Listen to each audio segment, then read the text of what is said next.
Christophe Bayoko, je suis le président de l'association Vivre en Béguinage, donc une association qui accompagne les personnes seniors dans des béguinages qui sont des petits collectifs à taille humaine, 20-25 logements adossés à des espaces de vie partagés,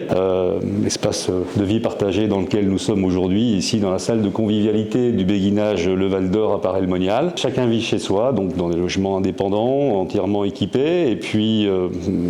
logement accompagné puisque les gens peuvent partager des moments de convivialité ou aussi des ateliers ou des activités diverses et variées ici dans la salle de convivialité notamment.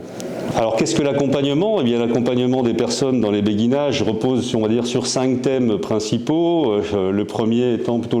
la gestion du vivre ensemble, puisque vous l'avez compris, on place l'humain au cœur des projets et c'est à la fois un point fort mais aussi un point de fragilité. Donc on attache beaucoup d'importance à la cohésion du groupe de personnes que nous logeons. Nous avons donc un prestataire professionnel de la médiation préventive, de la communication non violente qui intervient auprès du groupe pour justement taire ou apaiser d'éventuelles tensions qui pourraient naître dans la structure. Le deuxième thème, je dirais que c'est un thème plutôt orienté vers la santé, la prévention. Quand on parle de santé, on parle d'abord de prévention. Sous 2 formes différentes, je dirais la première, c'est d'abord des ateliers en prévention à la perte d'autonomie, donc via des associations partenaires, comme Ciel Bleu, les ACEPT ou les ateliers Bonjour, enfin des associations avec lesquelles nous avons l'habitude de travailler, donc qui proposent ce type d'ateliers qui vont de la prévention des chutes en allant jusqu'à des ateliers mémoire ou des ateliers de gymnastique douce adaptés. Et puis la santé, c'est également un accompagnement santé dispensé par un professionnel de santé, donc sous couvert du secret médical, qui intervient auprès de nos béguins,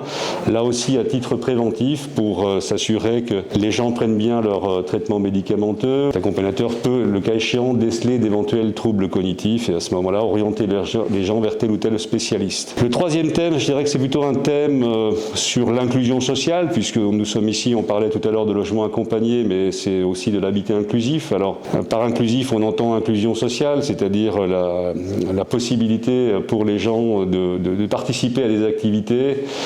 là aussi diverses et variées, qui vont des ateliers jardinage, bricolage, couture, déco, enfin il y a tout un tas de thèmes comme ça. Et donc on incite les gens à rester actifs. Là aussi, c'est préventif à la perte d'autonomie des personnes, de rester actifs, de se sentir utile en participant à la vie associative locale. Et puis le quatrième thème, c'est un thème plutôt orienté vers la sécurité, parce que il faut aussi savoir sécuriser les enfants, notamment quand son parent est logé dans une structure comme la nôtre. Donc on propose la téléassistance gratuite pour toute personne qui loge dans nos béguinages, a la possibilité de s'équiper en téléassistance, ce qui a aussi, comme je le disais, pour effet de rassurer les proches. Et puis le 5e grand thème, c'est la solidarité, puisque nous logeons des personnes qui sont principalement autonomes ou en perte très partielle d'autonomie et qui parfois, l'âge adhérent, glissent vers la dépendance et bien évidemment à ce moment-là se pose la question de savoir si les gens peuvent rester dans des structures comme la nôtre, ce qui n'est pas forcément le cas, et à ce moment-là on est un soutien à la famille pour passer d'une structure comme la nôtre à une structure plus adaptée à leur état de santé qui nécessite une assistance plus soutenue que ce que nous pouvons proposer ici. Voilà, donc en résumé, le vivre ensemble, la santé, l'inclusion sociale, la sécurité et la solidarité, les 5 grands thèmes principaux de ce qui fait l'accompagnement, notre modèle d'accompagnement dans les béguinages.